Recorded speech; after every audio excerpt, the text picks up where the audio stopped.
मैं सभी मेरे जो जितने भी मेरे बुजुर्ग बैठे हैं, मेरे भाई बंधु बैठे हैं, सभी को बहुत बहुत बधाई देना चाहूँगी और यहाँ के आयोजकों को बहुत बहुत धन्यवाद देना चाहूँगी कि उन्होंने इतने भव्य कार्यक्रम का आयोजन किया। इसके लिए उनका बहुत बहुत धन्यवाद। मैडम, कितनी लागत से ये बना है? नगर परिषद का क्या सहयोग रहा है? नगर परिषद की तरफ से ये चौक बनकर तैयार हुआ है। इसमें लगभग 15 लाख की लागत आई है, जिसके लिए मैं आप सभी को बहुत बहुत बधाई देती हूँ। मैडम, ऐसी शहर के सौंदर्यीकरण के लिए लगातार जो है नगर परिषद कदम उठाती रहेगी? जी बिल्कुल, ऐसी ही कड़ी में मैं आप लोगों को बताना चाहूँगी कि ज्योतिबा फूले चौक जो लगभग बनकर तैयार हो चुका है, परशुराम चौक, महावीर जैन चौक, वाल्मीकि चौक, BR अम्बेडकर चौक बहुत ही जल्दी और परशुराम चौक बहुत ही जल्दी उनका जीर्णोद्धार शुरू होने वाला है।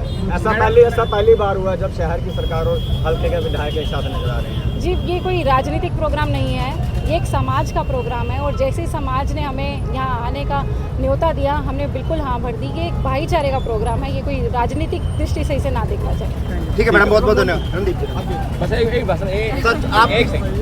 मेरा विषय नहीं जी। विधायक जी क्या कहना चाहेंगे? आज हमारे दीन बंधु सर छोटू राम जी का चौक हमारे कैथल पेवा चौक के बिल्कुल बगल में हमने खड़ा किया। दीन बंधु सर छोटू राम जी सिर्फ जाट समाज नहीं, 36 बिरादरी, सारे किसान वर्ग के एक लीडर माने जाते। किसानों के समय जब किसान की ज़िंदगी नर्क बना दी थी, जब हमारे भारतीय साथियों की, किसान साथियों की ज़िंदगी बिल्कुल नर्क बना दी थी अंग्रेज़ों ने, तब हमारे दीन बंधु छोटू राम जी ने किसानों की आवाज़ उठाई।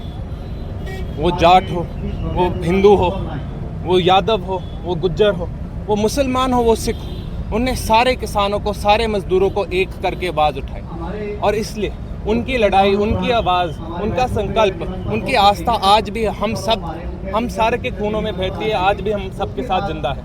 उनके मान सम्मान में आज हमने ये मूर्ति लगाई, क्योंकि ये सिर्फ एक मूर्ति नहीं जहां हम फोटो खिंचवाएंगे, ये एक तीर्थ स्थल बना है जहां जिसको देख के हम याद करेंगे जब हमें कठिनाइयां दिखे। दीन बंधु छोटू राम जी ने कभी हार नहीं मानी और ना हम कभी हार मानेंगे। किसानों की लड़ाई हम अपनी अंतिम आखिरी सांस तक लड़ते रहेंगे। बहुत बहुत धन्यवाद। विधायक जी, ये कहाँ से बनवाई मूर्ति और कितने की बनी है जी? हम चाहते थे कि सारे के सारे समाज, सिर्फ कोई एक समाज नहीं, 36 बिरादरी का एक प्रोग्राम हो पाए और हम चाहते थे कि हमारे सारे नेता, सारे लीडर आ पाए। तो इसलिए एक दो बार हमने ऐसा प्रोग्राम डिले करना पड़ा कि सारे के सारे साथी एक ही मंच पे आपको दिखे, क्योंकि ये सामाजिक प्रोग्राम था नहीं, ये राजनीतिक प्रोग्राम नहीं था। तो इसलिए थोड़ा सा हमें करना पड़ता है कोऑर्डिनेट। जी, तो जैसे सुरजेवाला परिवार की तरफ से ये मूर्ति लगाई है, तो कितने में मूर्ति तैयार हुई और कहाँ से तैयार करवाई है? ये मूर्ति हमने राजस्थान से तैयार करवाई है। राजस्थान में जो सबसे अच्छे मूर्ति बनाने वाले साथी थे, हमने उन्हें फ़ोन किया, 2-3 साथियों से बात की, जो सबसे बढ़िया जो हमें दिखे, जिनके हमने काम देखा, हमने उन्हें बोला। ये 2-2.5 महीने लगे इस मूर्ति को बनने में, और जब हम संतुष्ट हुए उसके बाद ही हमने राजस्थान से ये मंगवाई।